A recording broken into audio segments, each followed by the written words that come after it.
O que vocês irão ouvir agora é um relato fiel e verdadeiro da vida de uma irmã que foi freira e, na sua ansiedade de servir a Deus, prestou culto às imagens e, não satisfazendo a ansiedade de sua alma, foi para o espiritismo, chegando até a magia negra. Sabemos que a senhora usou vários nomes. Qual é o seu verdadeiro nome? Meu nome é Dalva de Oliveira Morgado. Irmã, como foi a sua ida para o convento? Aos 8 anos de idade, eu comecei a estudar numa escola de freira e ali eu ficava admirada em ver as freiras usarem roupa diferente das outras mulheres. E procurei saber delas por que elas eram diferentes. E ela explicou para mim que ela era a esposa de Jesus, por isto que ela era separada. E a partir daquele momento eu comecei a sonhar. Eu queria também ser esposa de Jesus. E ali eu comecei a insistir com a minha mãe para me levar para o convento. Mas minha mãe não queria deixar porque eu era a primeira filha dela. E ela tinha muito cuidado e dizia que não, porque eu não poderia mais chegar perto dela, iria ter que viajar e ir para longe. Porém eu insisti muito. E ela me levou para um convento através do arcebispo de Alagoas. Lá no convento, eu comecei a estudar e preparar-me para ser freira. E com 14 anos de idade, eu vesti o hábito de noviça. Até então, eu era uma garota muito feliz. Eu estava estudando e preparando-me com muita ansiedade para ser esposa de Jesus Cristo. Muito bem. Irmã Dalva, e como noviça, a senhora alcançou seu objetivo para ser feliz? Até então, eu me julgava uma moça feliz ali. Estava aprendendo para ser esposa de Jesus. Eu queria encontrar o meu esposo. Ali no convento nós lemos muitas literaturas, muitas biografias de santos. Aprendemos a história de todos os santos da Igreja Católica. Porém, nada sabia do meu esposo. E eu achava que depois que eu vestisse o hábito de noviça, eu iria aprender mais dele. Porém, foi ao contrário. A minha vida começou a viver num clima de terror ali dentro, pois as imagens dos chamados santos começaram a falar comigo. Uma tarde, eu estava sentada na Gruta de Lourdes, sentada numa pedra, lendo um livro, e de repente eu ouvi alguém chamando-me e dizia: Dalva, vem cá, olha para mim. E eu procurei por todos os lados pensando que fosse uma amiga, porém não encontrei ninguém. E mais uma vez ouvi chamar, e quando eu me virei, estava a Nossa Senhora de Lourdes com as mãos estendidas, os olhos piscando, e dizia: Dalva, vem cá, vem para mim. E eu saí gritando que não queria mais ir para aquele lugar e que eu não queria ela. E fui aos pés da superiora, expliquei para ela, porém ela achou e falou para mim que eu estava com um problema de ilusão de ótica, que aquilo na realidade não tinha acontecido. E se acontecesse, eu devia ter ido para saber dela o que ela queria, porque era comum os santos falar com as pessoas. Porém, eu tinha muito medo. Irmã Dalva, lá no convento, vocês liam a Bíblia? Não, não podíamos ler a Bíblia e nem tampouco pegar na Bíblia, porque a superiora nos ensinou desde que entrei para o convento que a Bíblia era sagrada e só o padre podia pegar e ler. Porém, eu era muito curiosa, eu queria saber o que estava na Bíblia. E por que a gente nunca entendia, apesar de estudarmos o latim, mas estudávamos apenas a missa em latim. Mas quando ele dava a pregação, não entendíamos nada, não sabíamos nada. Uma vez eu conversando com o padre, o capelão lá do convento, ele falou para mim que, aleluia, porque na sexta-feira da Paixão, aquela missa muito comprida, começava das 9 até 1h da madrugada, e ele dizia que estava procurando aleluia. E eu queria saber o que era aleluia. E ele explicou para mim que aleluia era uma gota do sangue de Jesus que estava dentro da Bíblia e que mudava de lugar, passava de uma folha para outra. E ele tinha que ler todo até chegar onde estava esta gota deste sangue e ali seria achada, aleluia. E se não encontrasse essa gota de sangue, o mundo acabaria. Por isso que nós ficávamos naquele medo e a gente torcia e rezava muito para que a aleluia fosse achada logo com medo do mundo acabar. E um dia eu fui designada para limpar a capela. Porém, naquele dia, eu achei ali a minha oportunidade. E peguei a Bíblia que estava no altar e sentei no chão e pus a Bíblia no meu colo e comecei a folhear. Eu queria ver a gota do sangue de Jesus na Bíblia. E depois de folhear a Bíblia várias horas, nada encontrando, a superiora foi à minha procura e encontrou-me com a Bíblia nas mãos. E ela gritou comigo e falou que eu não podia pegar na Bíblia e que eu estava em pecado. E imediatamente chamou o padre, telefonando para que ele viesse me confessar, porque eu peguei na Bíblia. Então eu me confessei e ele passou uma penitência para mim de rezar 50 Ave Maria, 50 Pai Nosso, 50 Credo, ato de confissão, isso durante 30 dias. E ainda peguei 33 dias de castigo. Não podia nem almoçar e nem jantar, só tomava o café da manhã. Esta foi a minha penitência, por simplesmente pegar na Bíblia, procurando alguma coisa que fosse do meu esposo, porque isto era o que eu queria, era ser esposa de Jesus. Ocorreu também um fato muito estranho ali no convento. Eu, junto com minhas colegas e as alunas do orfanato, resolvemos brincar de esconde-esconde. E eu tomei a iniciativa de me esconder embaixo do altar, pois eu sabia que ali ia ser difícil as meninas me encontrarem. Porém, quando eu entrei embaixo do altar, encontrei ali um homem deitado. Ele estava seminu e então, no seu corpo havia muitas marcas de batom e sujo. E eu fiquei com medo e ele abriu os braços e tentou me segurar. Aquele homem não era outro, mas o que chamam de muito conhecido como Senhor Morto. É o Senhor que fica na Igreja Católica na Sexta-feira da Paixão para que as pessoas vá beijar. E as marcas de batom ficam no seu corpo e torna-se muito, muito feio. E eu me assustei bastante com aquilo e saí gritando. As freiras me seguraram e aquilo foi tornando cada vez pior. O tempo passou e chegou o dia em que eu iria fazer os votos perpétuos. Então, naquela noite, nós tínhamos que ficar em meditação até as 10 horas da noite no convento, rezando o ofício de Nossa Senhora, meditando do que seria a nossa vida dali para frente. Porém, de repente, eu comecei a ouvir alguém me chamar. E eu comecei a tremer de medo, fiquei arrepiada, eu sentia que meu cabelo estava em pé. E eu procurei pensando que fosse alguma colega, porém não era. E assim na porta da entrada da capela, bem no alto, tinha uma cruz muito grande. Naquela cruz estava presa um Cristo do tamanho natural de um homem.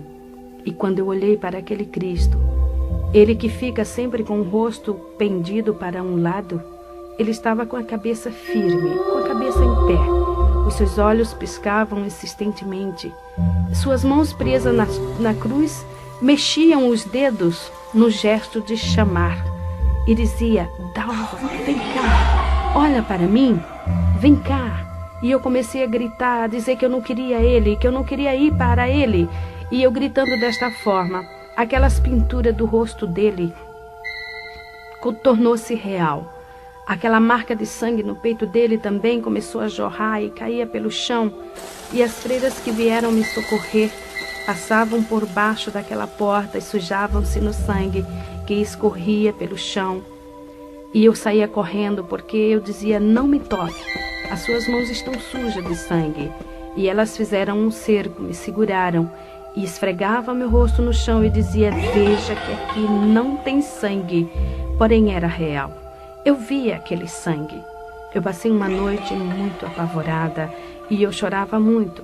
De manhã, a superiora chegou para mim e falou: Dalva, você não pode fazer os votos e você não vai vestir o hábito de freira. Você vai para sua casa, vai passar um ano fora. Se você melhorar, você pode voltar a ter mais uma oportunidade de fazer os votos. Irmã Dalva, e depois que a senhora saiu do convento, o que aconteceu? Foi o seguinte, a superiora aconselhou minha tia levar-me em um psiquiatra, porque segundo ela eu tinha problemas psíquicos. Minha tia me levou a uma psicóloga e a um psiquiatra. Fiz um tratamento de 3 meses. A cabo de 3 meses, a psicóloga chamou a minha tia e falou para ela terminar com o tratamento, pois eu era uma moça normal, não tinha problema nenhum. E não adiantava continuar com esse trabalho. Então, eu saí daquela psicóloga e do psiquiatra também, porque ela falou que o que eu podia ter seria alguma coisa de ordem espiritual, e isto já não pertencia mais para ela.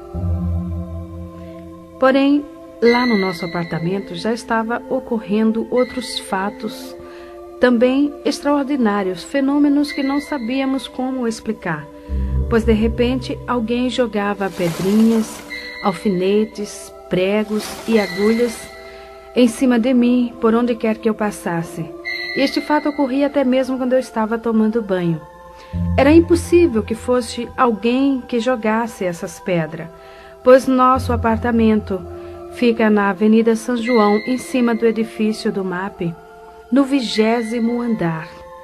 Era impossível ser uma pessoa. E a nossa empregada começou a falar que eram os guias, os espíritos que estavam jogando aquelas pedras, aqueles alfinetes, porque eu era médium de berço e que eu precisava ir num centro espírita para desenvolver e também para expulsar aquilo ali. E que se eu não fosse, ela iria pedir as contas, iria sair, não tinha mais condições para ela ficar ali também. E tomamos a decisão que eu iria para o centro espírita mesmo, porque já havia crescido muito. A gente já não podia mais almoçar e nem jantar, pois aqueles fatos ocorriam, jogavam aquelas pedras, aquelas coisas por cima até mesmo dos alimentos. E aquela senhora me levou em um centro espírita de mesa branca de Allan Kardec, na Estrada dos Remédios. Lá, o chefe do centro, que é o que chamam mentor espiritual, ele fez uma série de passes, segundo ele, expulsando e fazendo uma limpeza em mim, tirando aqueles espíritos que estavam fazendo essas coisas lá no apartamento. E ele explicou para nós que esses espíritos eram espíritos de pessoas que haviam falecido, porém não tinham tomado conhecimento de que estavam mortos e achavam-se dono do apartamento. E quem chegasse ali, ele fazia essas coisas para assustar. E quem tinha mediunidade percebia e via. Era o que ocorria comigo. Eu era também deficiente física. Eu tinha osteomielite, ou seja, câncer no meu joelho esquerdo. Minha perna era um pouco mais fina e mais curta que a outra. E quando ele viu isto na minha perna, ele falou que eu era assim porque na reencarnação passada, em uma discussão com uma jovem, eu havia cortado a perna desta jovem. E nesta encarnação, eu teria que pagar o sofrimento que ela passou. E eu gostei, mas comecei a acreditar naquele homem, porque realmente o médico já havia falado que ia chegar numa época em que eu iria cortar a minha perna, porque o câncer, o câncer da osteomielite, ele destrói o osso da perna. É uma dor constante, eu fazia várias infiltrações, raspagens e tudo mais, e sempre a doença acelerada. E eu comecei a desenvolver ali no centro espírita. No centro espírita, nós encontramos os que chamam espíritos familiares. Em Jó, capítulo 7, versículo 9, a palavra de Deus nos diz o seguinte: os que descem à sepultura nunca tornará a subir. Então, o diabo, ele fica camuflado, escondendo a verdade para ludibriar as pessoas. Nós encontramos também em Isaías, no capítulo 8, versículo 19, o Senhor Deus nos advertindo também que não se deve consultar os espíritos familiares e os adivinhos que chireiam e murmuram entre os dentes. Assim como Deus coloca um anjo ao redor daqueles que o amam e que o buscam, o diabo também coloca um demônio ao redor das pessoas também que o servem. E quando aquela pessoa vem a falecer, aquele demônio assume a personalidade daquela pessoa, passando-se por ela, e manifesta no centro espírita e diz para as pessoas que estão ali presentes: eu sou o teu pai, eu sou a tua mãe, eu sou o teu irmão, o teu vizinho, o teu amigo. As pessoas às vezes querem duvidar, porém ao escutar a voz é a mesma.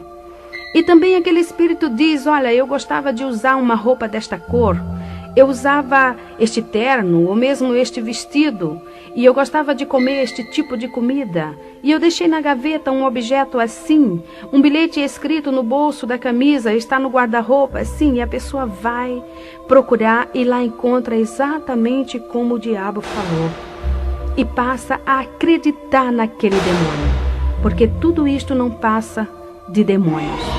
E ali no Espiritismo eu passei 4 anos. Dali eu saí porque eu já havia cauterizado o meu entendimento, meu coração já estava endurecido.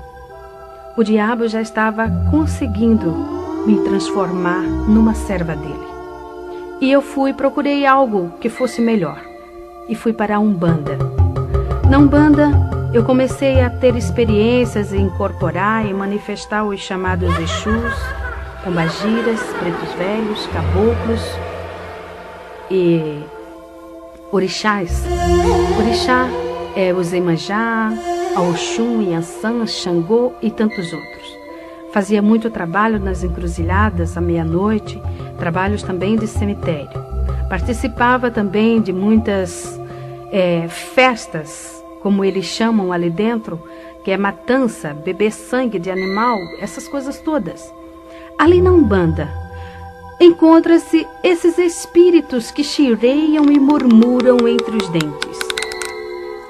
Quando o demônio manifesta, o chamado preto velho, o caboclo, ele curva-se todo, ele abaixa-se com o rosto quase entre as pernas, procurando sempre um cigarro, um cachimbo, ou mesmo um banco, e ele diz: louvado seja Jesus Cristo. E as pessoas que estão ali ao redor julga entender que o demônio falou: louvado seja nosso Senhor Jesus Cristo. É mentira de Satanás. A pessoa que está com seus ouvidos agravados, o entendimento cego, ela entende: louvado seja nosso Senhor Jesus Cristo. O diabo, ele não pronuncia o nome de Jesus porque ele estremece, simplesmente em pensar no nome do Senhor Jesus. Mas eu também estava cega, eu também estava ludibriada. Meu coração já havia virado uma pedra. E depois de passar quase 5 anos na Umbanda, chegou um dia em que o chefe do terreiro chegou para mim e falou: Dalva, aqui não dá mais para você ficar, porque aqui ou eu ou você. Você já está sabendo mais do que eu, você já recebe mais entidades do que eu, os trabalhos mais pesados já é você que faz. Então procura algo mais forte. Sai daqui. Irmã Dalva, segundo essa expressão do chefe do terreiro, o que significa essa palavra mais forte, um lugar mais forte? É o seguinte, a Umbanda tem uma grande diferença do Candomblé. Na Umbanda eles julgam-se, os umbandistas julgam-se que eles fazem somente o bem, eles não fazem o mal, eles só procuram ajudar. E não tem essas matanças, não raspa a cabeça, não faz essas coisas. O diabo ali, ele é mais sutil, enganando as pessoas, com essa história de que os pretos velhos são os negros africanos, os caboclos são os índios que morrem, enganando assim as pessoas.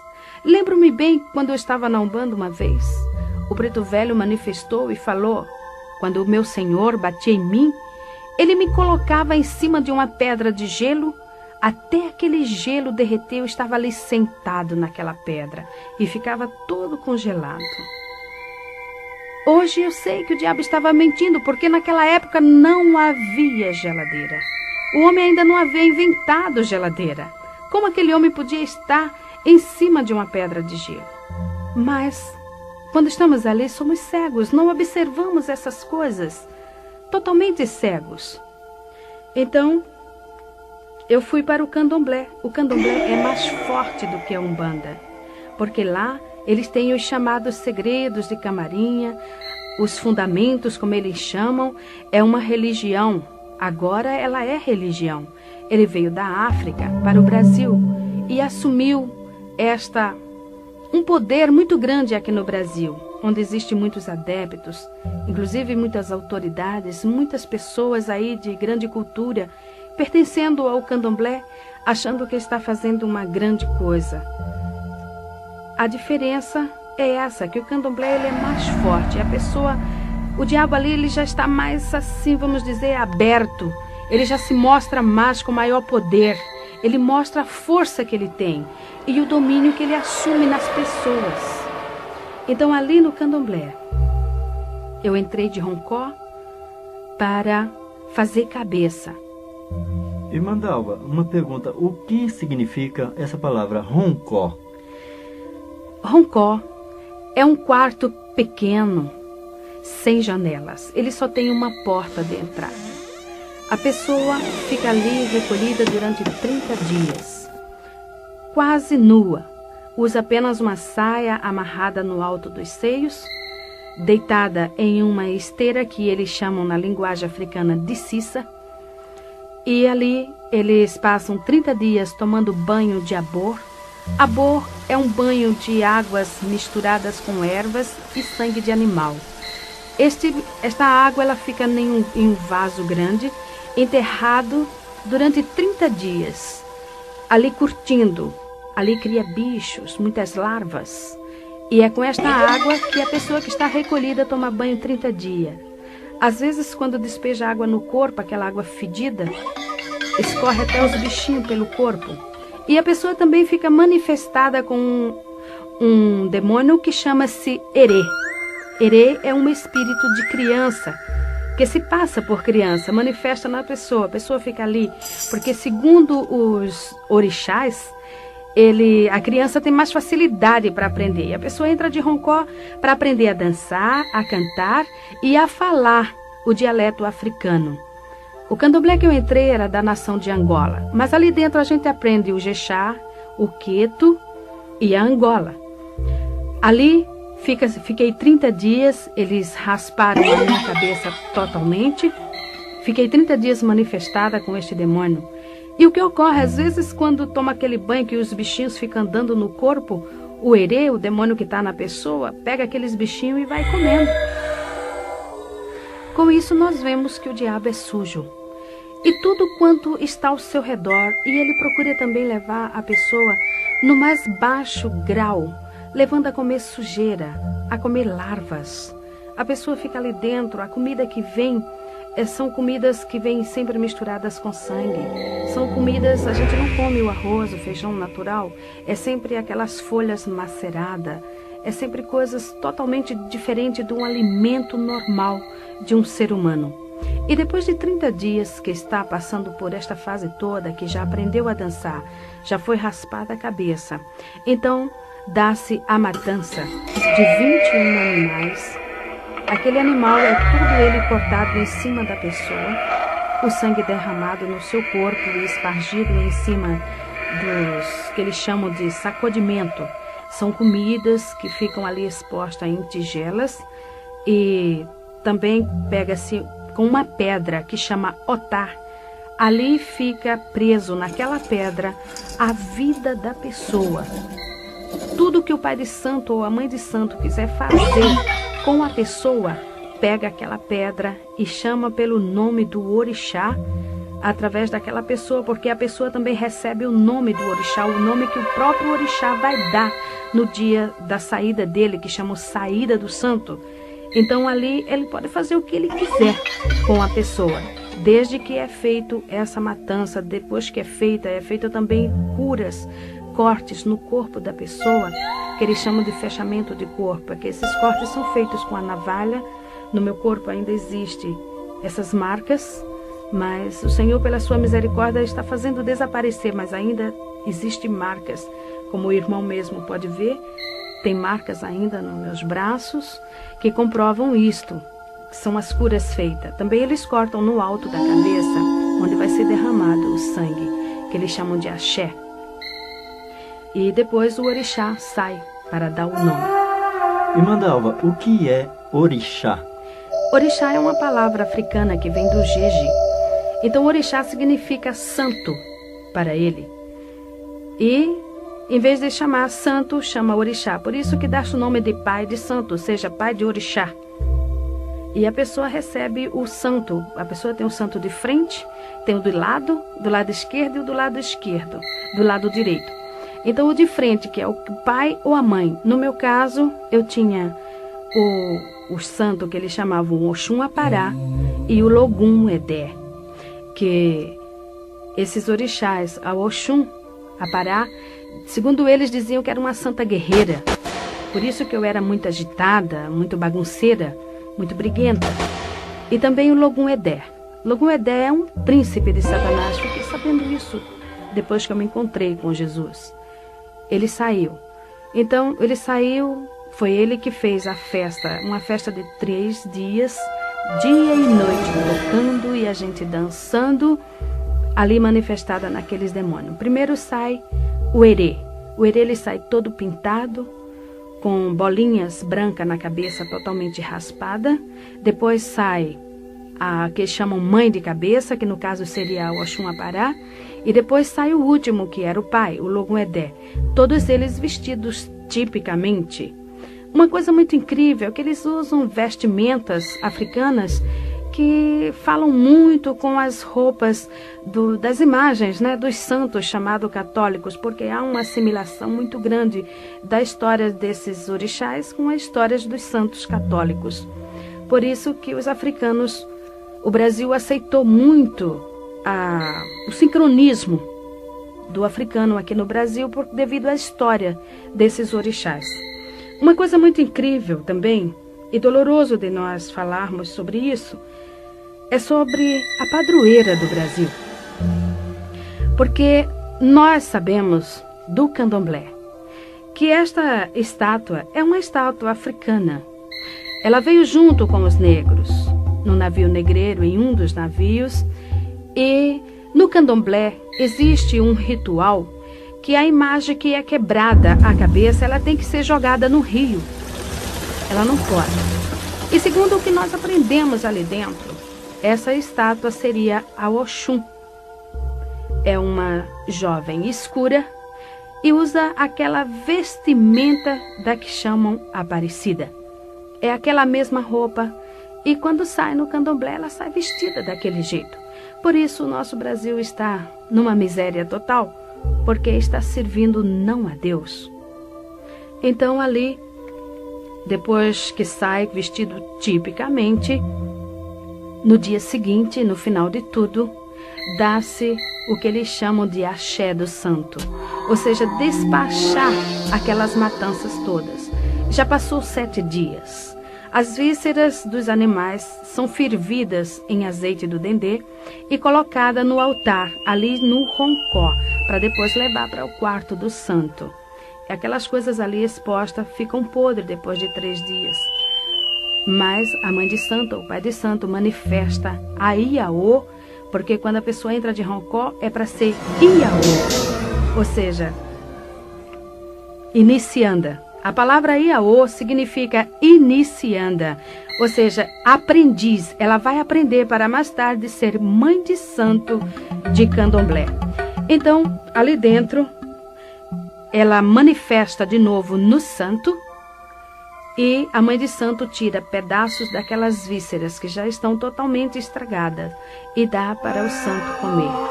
Então, a pessoa come aquelas vísceras, metade quase daquelas vísceras estragadas. E eles ainda pegam a cabeça dos animais, cozinham misturada com farinha, até os ossos derreterem. Depois que derrete tudo aquilo, fica aquele pirão. Então ali o erê manifesta e senta ao redor daquela panela e come tudo aquilo, deixando apenas os ossos, que vai ficar junto com aquela pedrinha chamada otá. Porque ali está o que eles chamam de fundamentos. É o fundamento da Iaô. Se o pai de santo quiser matar a Iaô, ele vai fazer bruxaria, ele vai fazer a feitiçaria, ou seja, a macumba, com aquela pedra e com aqueles ossos. Depois de 30 dias, eu me vi numa tarde, deitada em uma esteira assim na calçada, e alguém chamava por Dalva. E eu demorei bastante para descobrir que a Dalva era eu. E quando eu respondi, eu levei uma varada nas minhas costas, que ardeu e doeu bastante. E alguém me chamou mais uma vez, Dalva. E quando eu respondi, senhora, levei outra varada, e assim foram a terceira e a quarta e a quinta vez. E eu me levantei e perguntei, por que a senhora me bate? O meu nome é Dalva. Ela falou, não, você não é mais a Dalva. A partir de hoje a Dalva morreu, ela não existe mais. O seu nome agora é Itameuá. Este é o seu nome, ou seja, é a sua Digina. Digina, na linguagem Jexá, significa nome. E ela falou também para mim que eu não podia responder a ninguém por Dalva. Se alguém chamasse Dalva, eu não respondesse, porque se respondesse, o santo ia virar aonde eu estivesse. E para mim era difícil me lembrar, muitas das vezes, daquele nome. E quando alguém chamava por Dalva, alguém que não sabia que eu tinha recebido este nome de Itameuá, me chamava por Dalva, eu costumava responder. O santo realmente manifestava e me levava, às vezes, distâncias muito prolongadas até a mãe de santo, onde ela estava, e lá ele batia com a palmatória na minha mão até inchar, para que eu me lembrasse que o meu nome era Itameuá. Uma vez eu estava em um restaurante de luxo em Recife, num hotel 5 estrelas, pois naquela época eu era muito rica. Eu era uma das maiores fazendeiras do estado de Alagoas. Nós tínhamos uma grande pocilga, ou seja, uma criação de porcos muito grande, no município de Alagoas chamado Arapiraca. E ali, naquele hotel, nós estávamos jantando. Era uma tarde e nós havíamos participado de uma exposição de animais. Os nossos animais tinham sido premiados com medalhas de ouro e nós estávamos ali comemorando. Então, de repente, alguém chamou Dalva para que eu olhasse que iria bater uma fotografia. E quando eu me virei respondendo, o Herê manifestou em mim. E começou a virar as mesas, começou a jogar macarrão, carne, doce em cima das pessoas. E no outro dia estava o meu nome estampado nas colunas sociais, como a maior fazendeira fez escândalo no hotel de luxo. O diabo, ele não estava tão somente satisfeito em me aprisionar. Eu já não tinha mais coração. Era uma pedra, eu não tinha sentimentos. Fazia anos que eu não sabia o que era derramar uma lágrima. Para que os irmãos tenham uma ideia, em uma discussão com meu esposo, lá na fazenda, eu estava nessa época tirando uma Iaô de Roncó. Então, E essa Iaô, o santo dela era Obaluaê. E segundo o que nós aprendíamos, e havia aprendido, Obaluaê era o dono dos porcos. E nessa briga que eu tive com meu marido, porque eu tinha separado para mim alguns porcos para matança de animais lá do candomblé e para vender também. Era a minha parte, era a minha cota. Eu não queria que ele pegasse ali. Então, nessa discussão, porque ele havia pego os animais e vendido sem me consultar. E eu falei com bastante ira, eu disse, agora eu estou indo para o candomblé. Eu vou tirar uma Iaô de Obaluaê. E se realmente Obaluaê é o dono dos porcos, eu quero que ele tome conta desses porcos todos, de tudo quanto aqui tenha, e me dê conta. Eu quero que ele preste conta para mim de tudo. Eu falei isso e entrei no carro e fui para o candomblé. Uma semana depois, era de madrugada quando o nosso vigia bateu na minha porta e falou, Dona Dalva, tem 10 animais mortos. E ali era apenas o início. Rapidamente, em 21 dias, morreram todos os animais. Realmente, o diabo havia prestado conta do que eu havia falado. Realmente ele mostrou que ele era o dono dos porcos. Só que eu fiquei na miséria. Tinha uma dívida grande no banco para pagar e não sabia como. E outra pessoa resgatou a fazenda. E tivemos que largar tudo e sair sem nada. O diabo, ele não tem amor a ninguém.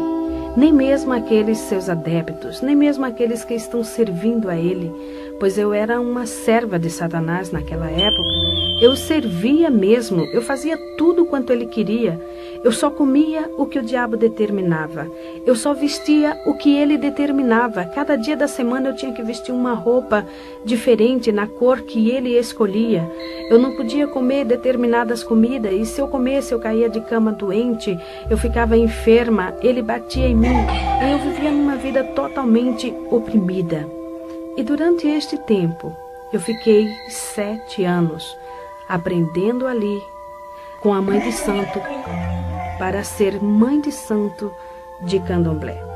Depois desses anos, eu fui mais uma vez recolhida de Roncó, dessa feita para ser mãe de santo de Candomblé, aprender as cantorias do africano, as danças e os segredos de Camarinhas. Irmã Dalva, o que vem a ser segredos de Camarinha? Segredos de Camarinhas são o que eles chamam de fundamentos, ou seja, as palavras, as rezas que eles falam quando estão raspando a cabeça das pessoas, quando eles estão cortando os animais, os pedidos que eles fazem, aprender a jogar búzios, a ler a mão, a ler cartas e outras coisas. Também como fazer feitiços, como fazer bruxarias, cada tipo de bruxaria diferente, as rezas, essas coisas todas. Estes são os segredos de Camarinha. Como mãe de santo, eu abri terreiro em Arapiraca, no estado de Alagoas, foi o primeiro. O segundo foi em São Paulo, no Jardim São Paulo, lá em Guaianazes. O terceiro foi no Rio de Janeiro e outro em Londrina, no Paraná. Como mãe de santo, eu já estava totalmente dominada pelo Satanás. Meu coração era uma pedra, não tinha sentimentos, não tinha também paz e nem alegria. Era uma criatura muito vazia, porém não mostrava para ninguém. Eu mostrava uma satisfação que na realidade eu não tinha. Muitas das vezes no meu quarto, sozinha, eu chorava, porque havia dentro de mim um grande vazio. Alguma coisa não estava se dando bem comigo, porque faltava algo dentro de mim. E eu cada vez mais me aprofundava ali dentro. Vivia constantemente raspando cabeça de outras pessoas, ou seja, recolhendo iaô de Roncó e fazendo macumbas. Era convidada para ir em outros estados fazer bruxarias e feitiçarias. E não estando satisfeita, eu saí dali do Candomblé e achei por bem entrar na magia negra. Irmã Dalva, qual a diferença entre o Candomblé e a magia negra?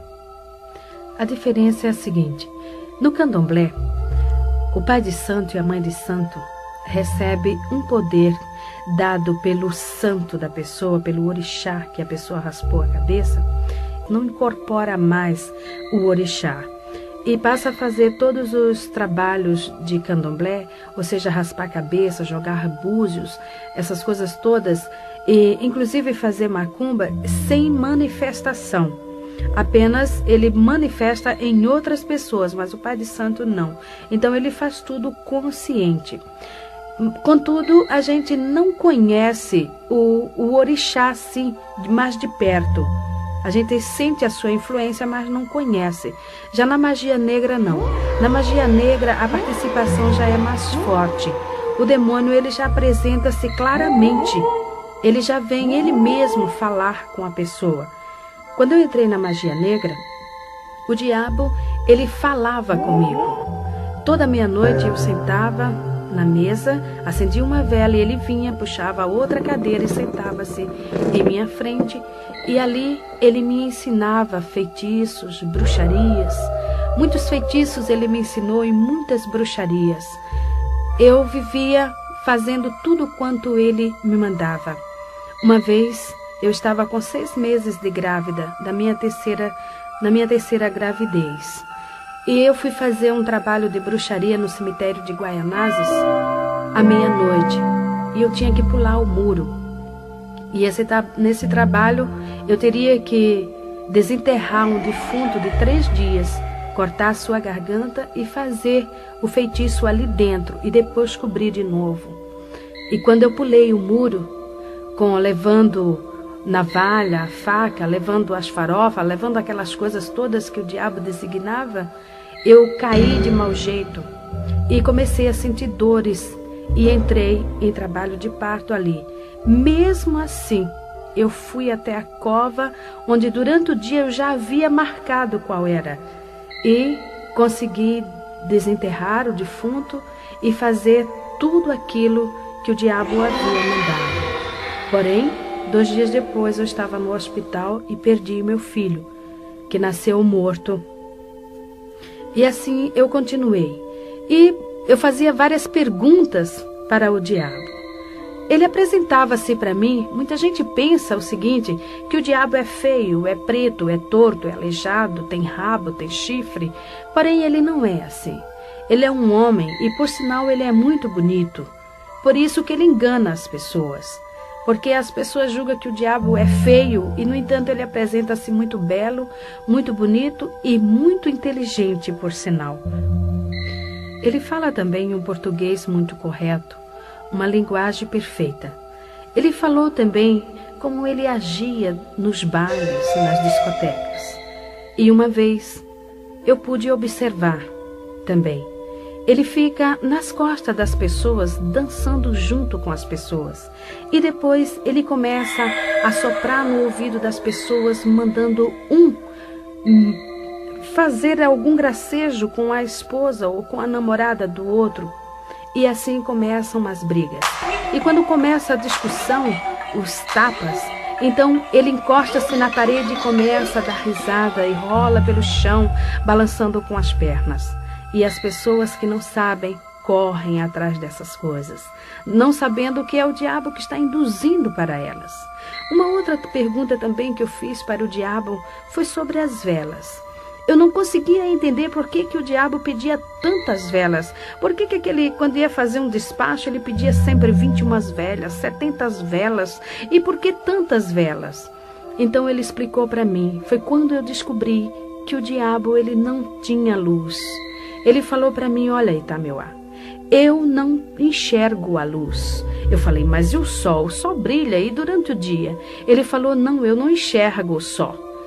Eu não vejo luz nenhuma. A única luz que eu vejo é a luz da vela. Por isso que eu peço bastante vela. E os meus companheiros também pedem, porque aonde tem uma vela acesa, eu e os meus colegas vamos juntos. Porém, eu quero deixar aqui um lembrete seguinte. Não é aquela vela que o servo de Deus acende na sua casa quando falta luz. São velas oferecidas e sacrificadas aos demônios. Essas velas que se acendem às segundas-feiras para as santas almas benditas, para as almas das pessoas que morrem. Muitos costumam até acender atrás da porta. Não faça isso. Você está atraindo legiões de demônios para a sua casa. Com isso, a sua vida é um inferno. Nada dá certo. É uma opressão que o diabo dá para as pessoas, porque eles ficam alojados, esperando que você acenda mais vela. Por isso que a palavra de Deus diz que todo aquele que está em pecado é trevas. E a trevas não se mistura com a luz. Por isso que o diabo é treva. Você precisa também buscar a luz, porque Jesus falou, vós sois a luz do mundo. Quem tem a luz não anda em trevas, porque o que anda nas trevas é o diabo. E esse nós temos que tirar da nossa vida. Então também eu fiz uma outra pergunta para o diabo. Eu queria saber por que aquelas imagens de esculturas, os chamados santos lá do convento, viviam falando comigo, me chamando e tentavam muitas das vezes até segurar-me. E ele começou a dar risada e olhando para mim ele falou, ora Itameuá, era eu. Eu falei, mas como você? Ele disse, é muito simples, cada imagem ela tem um espaço vazio dentro de si. é o espaço exato que me cabe. Eu fico dentro da imagem ou atrás, para ouvir o que as pessoas estão pedindo para poder fazer. E assim, com isso, elas estão me seguindo. Com isso, elas estão fazendo o que eu quero. Irmã Dalva, e do catolicismo até a magia negra, a senhora conseguiu saciar o anseio da sua alma? Não. A minha vida era uma busca constante. Fui para todos esses lugares, procurando encontrar-me, procurando preencher este anseio da minha alma, porque eu sentia dentro de mim um vazio muito grande. Eu não tinha paz. No dia que eu não tinha com quem brigar, eu brigava comigo mesmo. Muitas das vezes eu entrava no meu quarto tão irada e eu puxava os meus cabelos até sentir que o couro da minha cabeça soltava-se de tanta raiva que eu sentia de mim mesmo. Eu não tinha paz, eu não tinha sossego. Faltava alguma coisa, e por isso eu me aprofundava mais e mais e mais ali dentro, porque eu aprendi e sempre falavam para mim que todos os caminhos levavam a Deus, e eu queria saber qual era o caminho que eu estava levando. Mas esse caminho eu não encontrei. A minha outra parte eu não encontrava de jeito algum. Irmã Dalva, como foi que a senhora chegou a conhecer o Senhor Jesus? Bem, 3 anos antes que eu me encontrasse com Jesus, eu estava numa madrugada fria, nevoenta, acendendo uma vela para um demônio chamado Tempo Zarar, bem no portão do candomblé.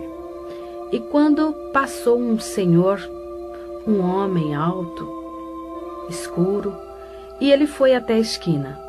Quando ele chegou na esquina, ele voltou e parou bem no meu portão.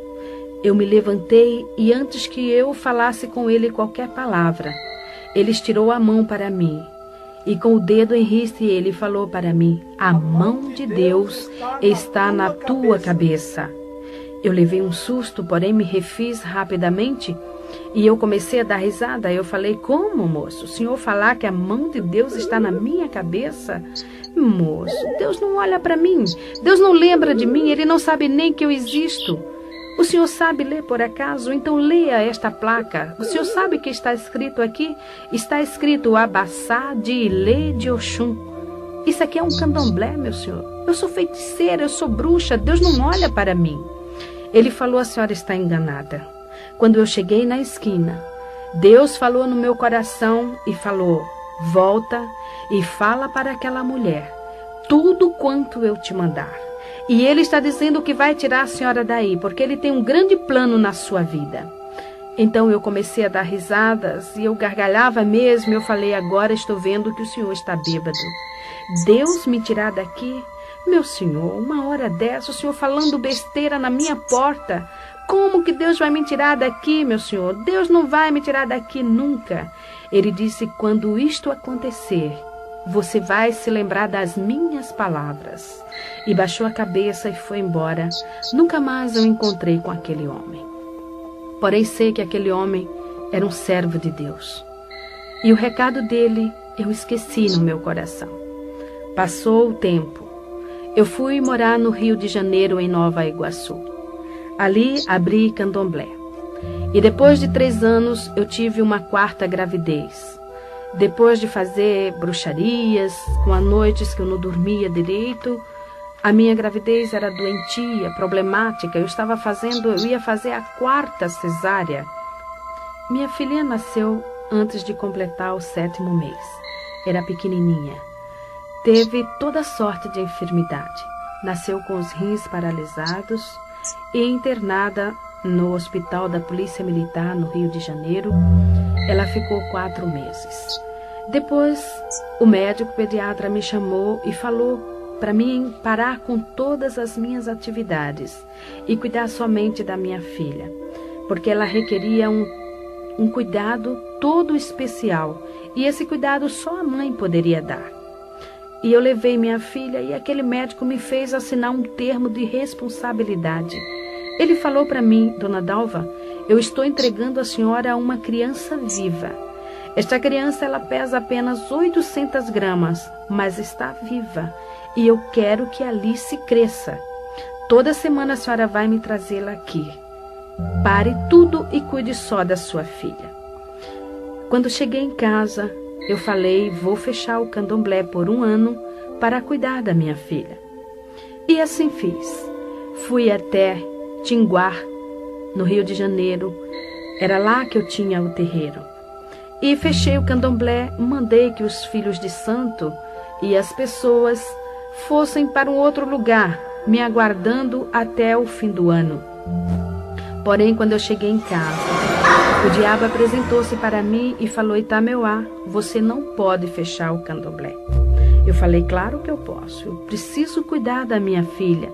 Ele disse, não, você não pode, você não se domina. Você não faz a sua vontade, porque eu mando em você, você é minha, você me pertence. Você já esqueceu o pacto que você fez comigo? Portanto, você não vai fechar o candomblé, porque eu preciso de você trabalhando. Eu falei, mas eu tenho que cuidar de minha filha. Ele falou, não importa, dê a sua filha para quem quiser cuidar, porém você vai abrir o candomblé. E eu voltei e abri o candomblé, porém eu precisava cuidar de minha filha. E insistindo, ele falou, Itameuá, você não serve mais para nada. Você não presta mais. Eu vou te matar. E passou a partir daquele instante a bater em mim de chicote.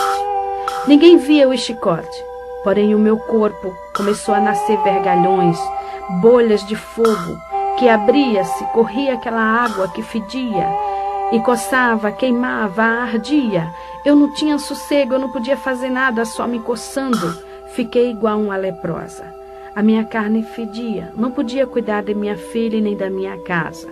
E mesmo sofrendo desta forma, eu era obrigada a bater candomblé todo fim de semana, a ir para os cemitérios, para as encruzilhadas fazer bruxarias e feitiçarias, porque eu não podia parar, que o diabo não deixava.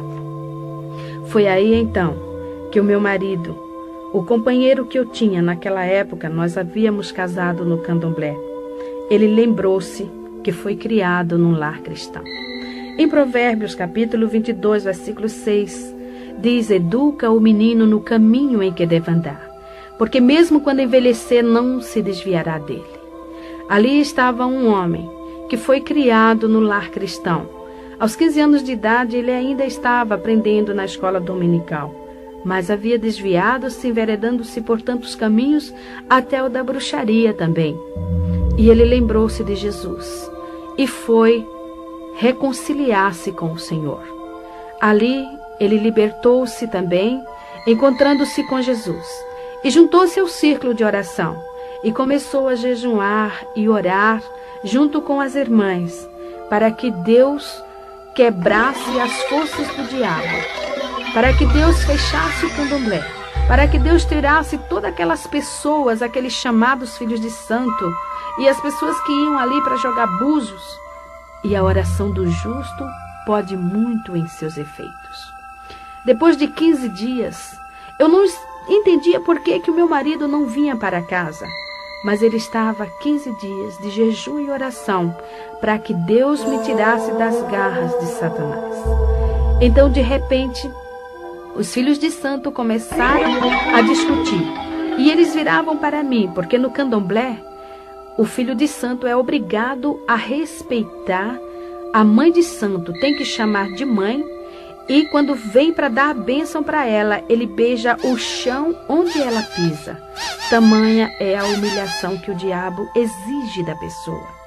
E eles chegavam para mim e diziam, mãezinha, eu não vou ficar mais aqui.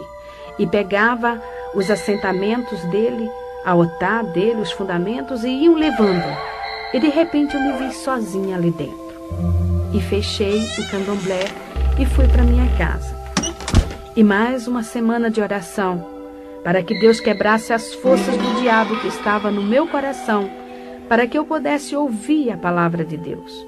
Pois o meu marido, ele pegava a Bíblia para ler para mim, porém ele não conseguia, porque mal ele começava a ler, eu caía num sono profundo, ou então o demônio manifestava e me deixava inconsciente 3, 4 dias. E assim, neste sofrimento, eu passei 3 meses, sofrendo desta forma. Porém, as orações, Deus começou a operar. O diabo começou a ver-se quebrado. E chegou para mim numa noite e falou: Itameuá, fala para o Ari te dar dinheiro e comprar tudo quanto for necessário e faz uma obrigação. Faz um bori, porque eu resolvi te perdoar. Irmã Dalva, o diabo perdoou mesmo a senhora? Não, foi um falso perdão. Segundo o diabo, ele chegou para mim e falou, depois que eu fiz a obrigação, ele disse que estava apenas me dando uma nova oportunidade.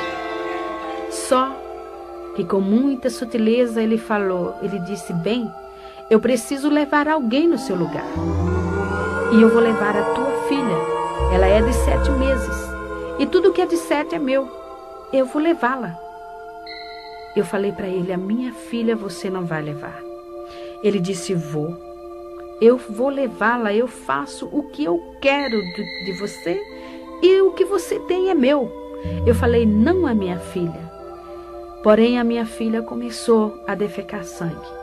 Ela tinha dias que amanhecia com 42 graus de febre. Eu corria para o pediatra e quando eu lá chegava, a garota estava totalmente restabelecida. O médico olhava para mim, ria e dizia: Dalva, a sua filha não tem nada. Alice está muito bem. Você que está precisando de um tratamento. Você está precisando de médico. Essas feridas vão lhe prejudicar. Pois eu ainda estava com muitas chagas no meu corpo devido às chicotadas do diabo. Quando chegava em casa, continuava toda a enfermidade. Em Êxodo, capítulo 20, versículo 5, o Senhor diz que visita a iniquidade dos pais nos filhos até a 3ª e a 4ª geração daqueles que o aborrecem. Enquanto o diabo estava batendo em mim, eu estava acomodada, eu aceitava as suas chicotadas, eu não tinha força para lutar com ele, pois eu tinha consciência do que eu havia feito. Eu era uma pessoa realmente dependente do diabo. E eu aceitava tudo o que ele fazia porque eu tinha medo, eu temia, e eu sabia mesmo que ele iria me matar. Porém, eu estava confiando que ele fosse realmente me dar esta oportunidade. Porém, quando ele falou que ia tocar na minha filha, e eu vi que a minha filha realmente estava padecendo, eu comecei a lutar. E eu falava para ele: você não vai levar minha filha, você não vai matá-la. Ele dizia: vou, Itameuá, eu faço o que eu quero. Eu falei: não na minha filha. O Ari, quando saía para o quartel, ele deixava escrito o endereço da igreja em cima da geladeira. E ele falava para mim: Dalva, eu sei que o diabo vai fazer alguma coisa em uma hora em que eu não estiver em casa. E você vá para a igreja, porque só Jesus é quem vai salvar você e a nossa filha. E eu não dava muita importância. Porém, eu já ouvia a palavra de Deus. Ele já lia para mim em Apocalipse, capítulo 22, versículo 15. A palavra de Deus falando ali: ficarão de fora os feiticeiros, os cães, os mentirosos, os que se prostituem e falam mentira. E muitas das vezes esse versículo martelava a minha cabeça e eu dizia: eu sou feiticeira. Eu sou mentirosa também, porque eu induzo as pessoas a praticarem também o mal. A pessoa chega aqui e paga para fazer o mal para outro, eu faço. Eu sou bruxa. Mas eu não entendia, ficava de fora de onde? Eu perguntei para ele: de fora de onde? E ele falou: Dalva, fica de fora do reino dos céus, porque Jesus vai voltar. E se você não estiver com Jesus, você vai para o inferno. Foi aí então que ele me contou algo que havia acontecido há muitos anos. Há anos passados, quando eu estava no Candomblé. Em uma noite, eu estava manifestada com a pombagira e ela tomava champanhe e cerveja junto com ele. Então ela virou-se para ele e falou: Ari, você sabe quem eu sou? Ele falou: eu sei.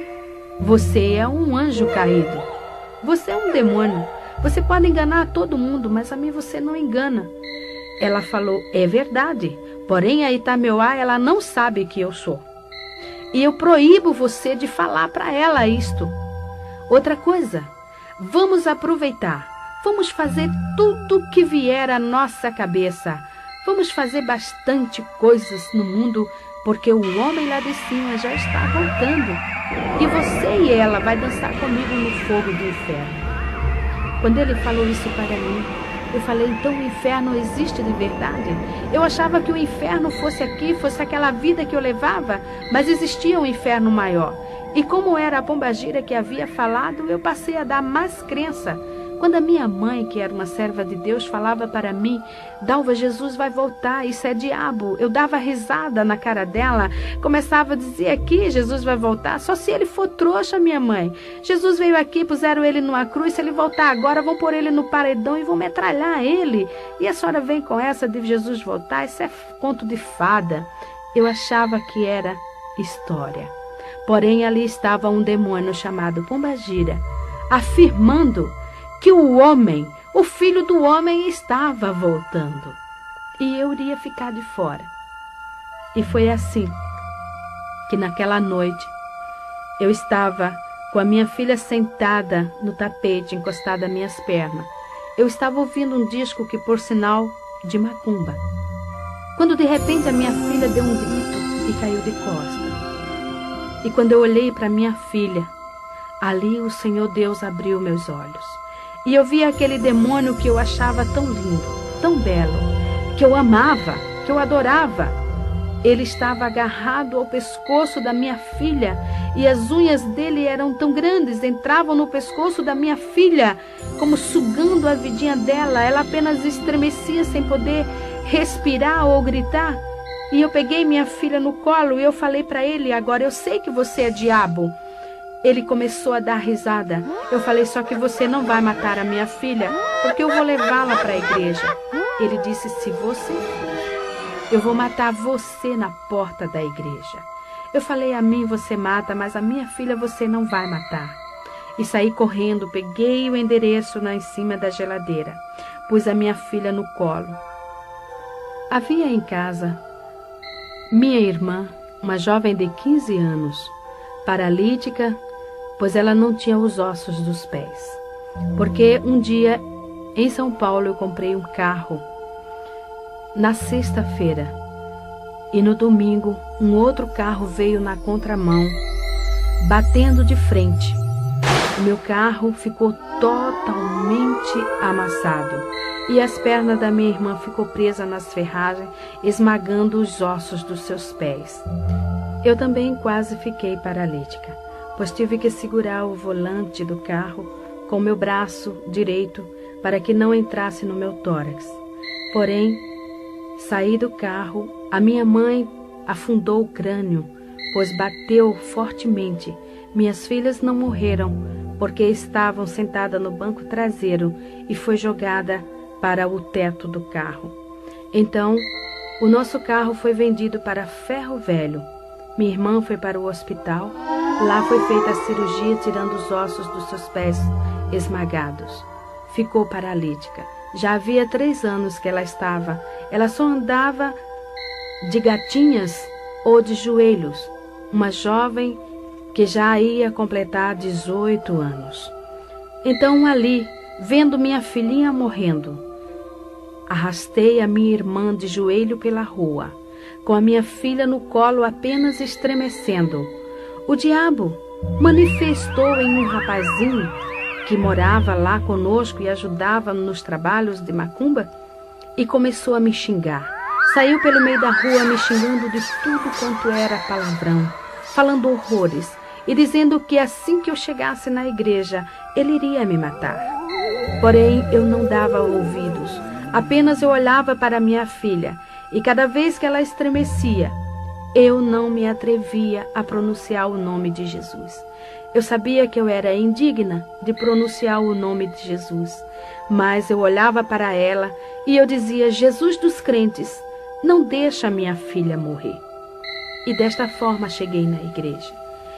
Entrei correndo com a minha filha no colo, minha irmã arrastando-se de joelho, e joguei minha filha no colo do pastor e falei, ore por ela, salve minha filha, porque o diabo está matando.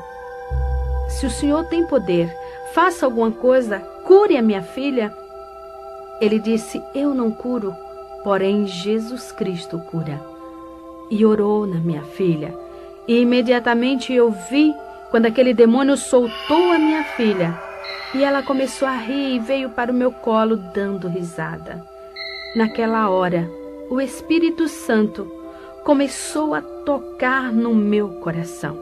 Quando eu leio na palavra de Deus, o Senhor Deus falando para o seu povo: tirarei de vós o coração de pedra e darei um coração de carne.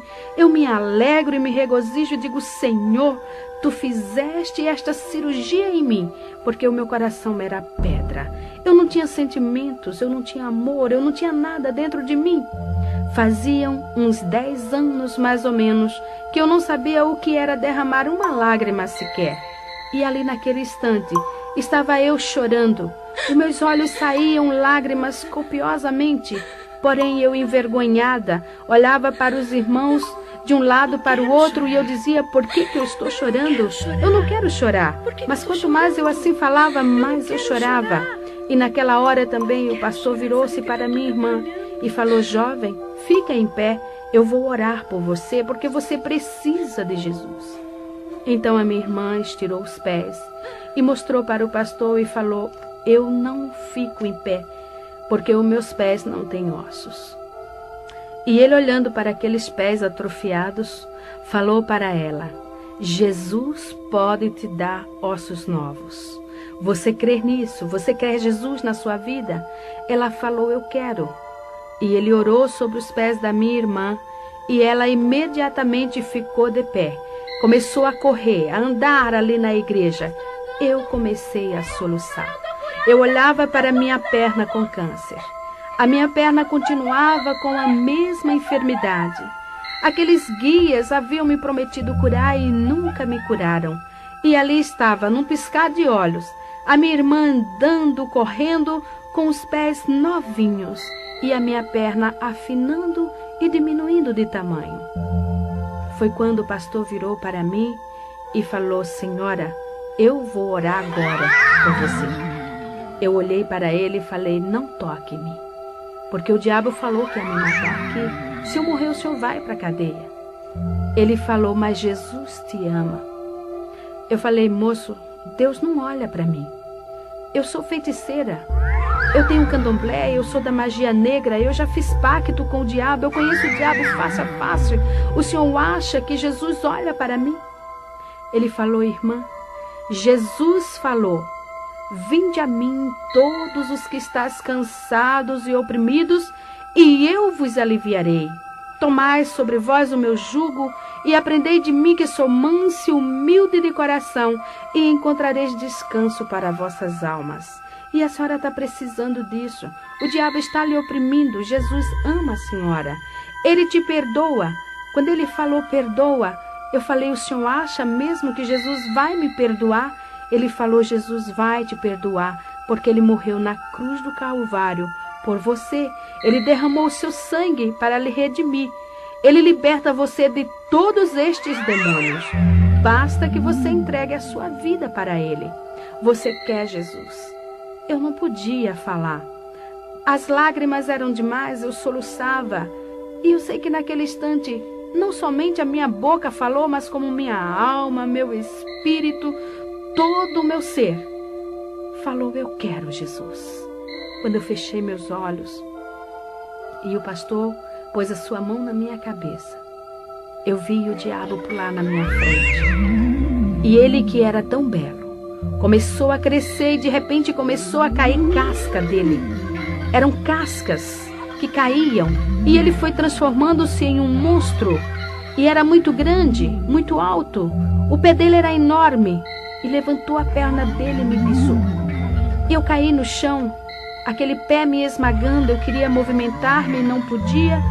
Eu queria gritar, também não podia. Eu queria respirar e não podia. E eu pensei: agora eu estou morrendo. Mas ao longe eu ouvia a voz do pastor que dizia: demônio, em nome de Jesus, sai! Sai! Porque enquanto eu me via nesta situação, na realidade estava manifestando legiões de demônios. demônios que xingou o pastor, demônios que quebrou bancos na igreja, demônios que chamou o pastor para brigas, fez horrores dentro da igreja. Por último, fiquei caída ali no chão. E o pastor me falou que eu já estava ficando roxa, pois não respirava. E ele começou a clamar por Jesus e ele falou: Senhor, o que eu faço, Senhor? Esta mulher está morrendo. E ele falou para mim que o Espírito Santo falou no coração dele: quem está matando esta mulher é um príncipe de Satanás. Chama um querubim para que te ajude. E eu ouvi a voz dele bem distante falar: Senhor, manda um querubim para expulsar esse espírito de Satanás que está matando esta mulher. E eu vi uma mão que brilhava passar pelo telhado. Era uma mão muito bonita. Pegou na perna daquele monstro e saiu levando. Uma simples mão, levando um monstro tão grande. E eu sei que era a mão do meu Jesus, porque naquela mão havia uma cicatriz. E era a cicatriz do prego que furou a mão de Jesus. Aquela mão, eu sei e tenho certeza que era a mesma mão que aquele servo de Deus 3 anos antes tinha visto sobre a minha cabeça. Realmente ali estava cumprindo-se a profecia que o Senhor havia falado na boca daquele servo. Me levantei ali do chão, leve. Eu não sentia o chão nos meus pés. Sentei no banco e comecei a lembrar de tudo quanto eu havia praticado e feito, e como Jesus era bom. Eu estava leve, aquele fardo havia tirado, realmente o Senhor havia levado o meu fardo. Eu não tinha mais raiva dentro de mim, não tinha mais ira. Realmente eu estava transformada, realmente eu estava ali nascendo uma nova criatura. Mandalva, agora com Jesus eu creio que a senhora conseguiu satisfazer o anseio da sua alma, não é verdade? É sim. Agora eu posso afirmar que sou uma mulher realizada. Tudo quanto eu queria para a minha vida, tudo quanto eu desejava ter, hoje eu tenho, porque eu tenho paz. Hoje eu deito no meu travesseiro e durmo o sono dos justos, porque eu sei que Jesus está cuidando de mim. Eu sei que o seu Espírito está dentro do meu ser, porque Jesus falou: vós sois o templo do Espírito Santo. E Ele tem me guiado, Ele tem me ensinado, Ele tem me orientado e tem me separado para esta obra. Então eu sou feliz. Também 3 anos depois, Jesus me curou do câncer na perna. Me deu uma perna nova, minha perna hoje é igual à outra. E esses anos tenho trabalhado para o Senhor. Sou feliz, porque eu já fui uma mulher milionária financeiramente, mas hoje eu sou muito mais espiritualmente. E tudo isso eu devo a Jesus Cristo. E para terminar, quero deixar em louvor ao nome do Senhor estes versículos. Amo ao Senhor, porque Ele ouviu a minha voz e a minha súplica, porque inclinou para mim os seus ouvidos, portanto invocá-lo-ei enquanto viver. Cordéis da morte me cercaram, e a angústia do inferno se apoderaram de mim. Encontrei aperto e tristezas. Então invoquei o nome do Senhor. Ó Senhor, livra a minha alma. Misericordioso e justo é o nosso Deus. Estava abatida, mas Ele me livrou. Porque Tu, Senhor, livraste a minha alma da morte, os meus olhos das lágrimas e os meus pés da queda. Ó Senhor, deveras sou Tua serva. Soltaste as minhas ataduras. Oferecer-te-ei sacrifícios de louvor e invocarei o nome do Senhor na presença de todos os povos. Amém, amém.